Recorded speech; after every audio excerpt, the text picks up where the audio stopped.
that's pretending to be mad, and you never actually see me sane in the movie, apart from one shot at the very end. And so I only knew what my character was like mad. I didn't know what the sane version of the girl that I was playing was. And I have this big mad scene, which could be the undoing of me professionally. Don't you know how lonely I've been, Jen? Although I keep thinking there is an escape clause, which is if I'm very unconvincing and bad as a mad person, I can always say, well, I was not the mad person. I was the same person pretending to be mad. It was my plan. Dennis Lehane has told this novel isn't literal in that sense. It kind of pulls together many, many different things over the past 40, 50 years and puts it in one place so that it's heightened. It may not have all happened that way in 3 days, but it has happened that way. This is a game. All of this is for you. You're a fucking rat in a maze. It's true that the plot of the movie, departs significantly from literal reality in the sense of how I or any other psychiatrist would go about trying to treat people who were violent and mentally ill. Unless we can bring you back to sanity now. We boiled it down to dissociative identity disorder, which basically means your mind sort of fragments into a different personality. So you're my new partner. And you take on somebody else's life and their attributes and their attitude and their backstory, and it's all to avoid the pain that you suffer in your own life. The interesting thing about that is that you have a complete memory loss of who you are. Wounds can create monsters, and you are wounded, Marshal.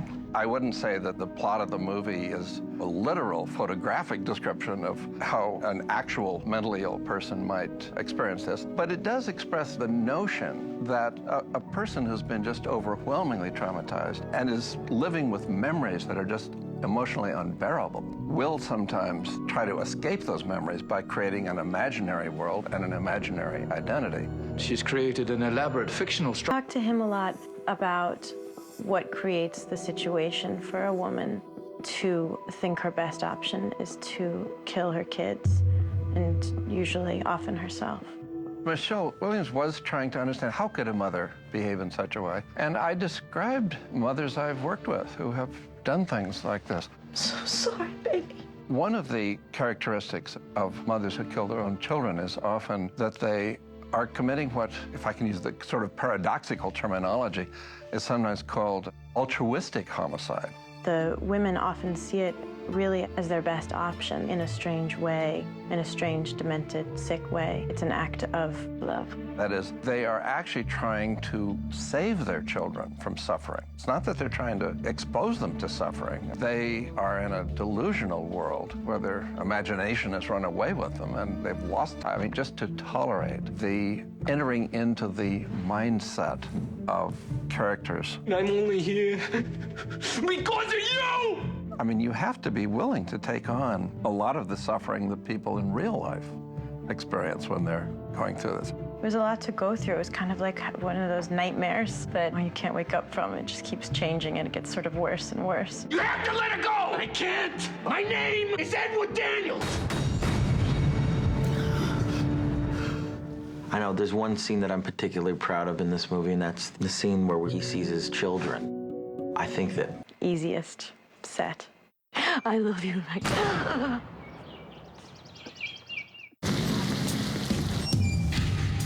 A lot of the help that I was really being asked for was to provide the background, the context of this.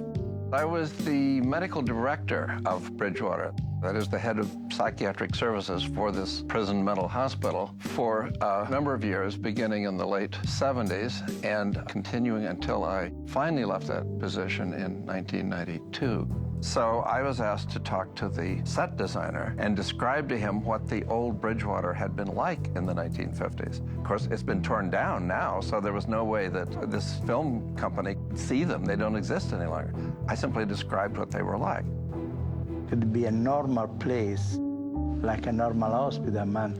When you go inside, it's like you're inside your brain. And this is what I like in this movie, to discover this trip. Then you can be lost or you can look. If they're manacled to the floor, they'll die. And you can live with that, can you? And this is what I was really presiding over at Bridgewater. Just like Dr. Colley in the movie, we were trying to move the hospital away from what I think of as a kind of medieval model of regarding the violent mentally ill as kind of incurable, untreatable, kind of subhuman. The old school believes in surgical intervention, psychosurgery. Giving them lobotomies, a form of brain surgery that removes the capacity to have normal human feelings. Some say the patients become reasonable, docile. Others say they become zombies. Or shock treatment. Like Dr. Colley, I was trying to replace that model with a much more humanistic, and I thought humane, model. I'm trying to do something that people... What interested me in Dr. Gilligan in his book Violence is the nature of his dedication and his heart and brilliant approach to many of the patients he dealt with. He found something human in them. He did make contact, and to know that there are doctors out there, men and women out there who believe in this and actually get some results through patience and love. This is very, very interesting to me. Well, the 50s were the era, both in Massachusetts and I'd say in American psychiatry in general, when we were, as a nation and as members of the psychiatric profession, were trying to move the treatment of the mentally ill away from the old kind of warehouse hospitals that came to be called snake pits, and to create modern, truly therapeutic hospital facilities. At Bridgewater, i.e. Ashcliffe, that meant moving away from the idea that this is primarily a prison to the idea that it is primarily a hospital. And this was happening all over the country at that time, but it was particularly acute at Bridgewater because the changes taking place were the result of a class action suit in the federal courts in which the U.S. District Court in Boston concluded that it was unconstitutional to commit people to a mental hospital against their will for treatment and then not provide treatment. Well, the reason I picked 1954 was the year that Thorazine and lithium were both approved by the FDA. So it began what was known as pharmacology, the beginning of drugs for patients. Before that, you had what was known as psychosurgery, and you had talk therapy.